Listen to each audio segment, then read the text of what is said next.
Hello viewers, welcome to my channel. Kavyasri ఈ మధ్య ఇన్స్టాగ్రామ్లో చాలా యాక్టివ్గా ఉంటుంది. ఈ మధ్య చాలా ఫొటోస్ పిక్స్ని షేర్ చేసుకుని ఎప్పటికప్పుడు కొత్త పోస్ట్ని షేర్ చేస్తుంది.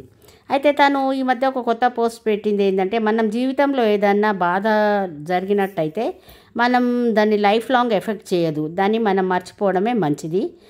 ఒక్క చెడ్డ ఇష్యూ మన జీవితాన్ని మార్చలేదని అయితే కావ్య పోస్ట్ చేసింది.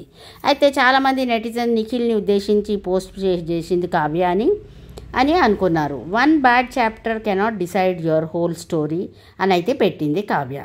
అయితే శారీ ఫోటో షేర్ చేస్తూ ఆ పోస్ట్ అయితే పెట్టింది. శారీలో అయితే చాలా క్యూట్గా ఉంది కావ్యశ్రీ. తను మిర్రర్లో జనరల్గా ఫొటోస్ తీసి షేర్ చేస్తుంది. కావ్య చాలా ఫొటోస్ అయితే తన మిర్రర్లో తనే సెల్ఫీ తీసుకొని అయితే పోస్ట్ చేస్తుంది. అయితే ఇప్పుడు కావ్యశ్రీ పెట్టిన ఈ పోస్ట్ అయితే చాలా వైరల్గా అవుతుంది. అంతకుముందు ఒక పోస్ట్ పెట్టింది, ఆల్ అబౌట్ యెస్టర్డే అని పెట్టింది ఒక 2 days బ్యాక్. అంటే దాని అర్థం ఏంటంటే, మనం గత జీవితంలో ఏమైనా జరిగినా అవన్నీ మర్చిపోవాలి, మూవ్ ఆన్ అయిపోవాలి లైఫ్లో. ఒక్క చెడ్డ విషయం మన మొత్తం ఎంటైర్ స్టోరీని అయితే డిసైడ్ చేయలేదు అని అయితే పోస్ట్ పెట్టింది. అయితే కావ్యశ్రీ పెట్టిన ఈ పోస్ట్ అయితే ఇప్పుడు నెట్టింటో బాగా వైరల్ అవుతుంది. తను ఒక రెడ్ డ్రెస్లో, బ్లాక్ డ్రెస్లో అయితే బ్యూటిఫుల్ ఫొటోస్ని షేర్ చేసింది కావ్య. అయితే కావ్య ఈ మధ్య బోనాల్ ఎపిసోడ్కి స్టార్ మార్క్ వచ్చింది. తర్వాత మళ్ళీ ఇప్పుడు కావ్యశ్రీ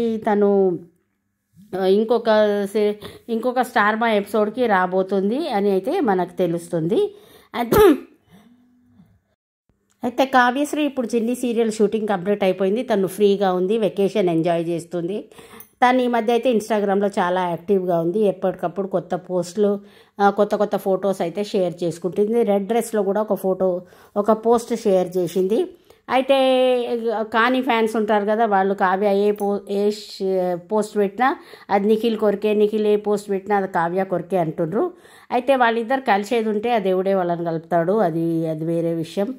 ప్రస్తుతం అయితే కావ్య గతంని మర్చిపోయి సంతోషంగా అయితే బతుకుతుంది. తన సీరియల్స్లో బిజీగా ఉంది. అయితే కావ్యశ్రీ బిగ్ బాస్కి వస్తుందని కొంతమంది అంటున్నారు. రాదు, తను ఇష్టం లేదు బిగ్ బాస్లో రావడం అని కొంతమంది అంటున్నారు. ఇక టైమే మనకి ఇంకో 2 monthsలో బిగ్ బాస్ స్టార్ట్ అవుతుంది, అప్పుడు తెలుస్తుంది కావ్య వస్తుందా లేదా.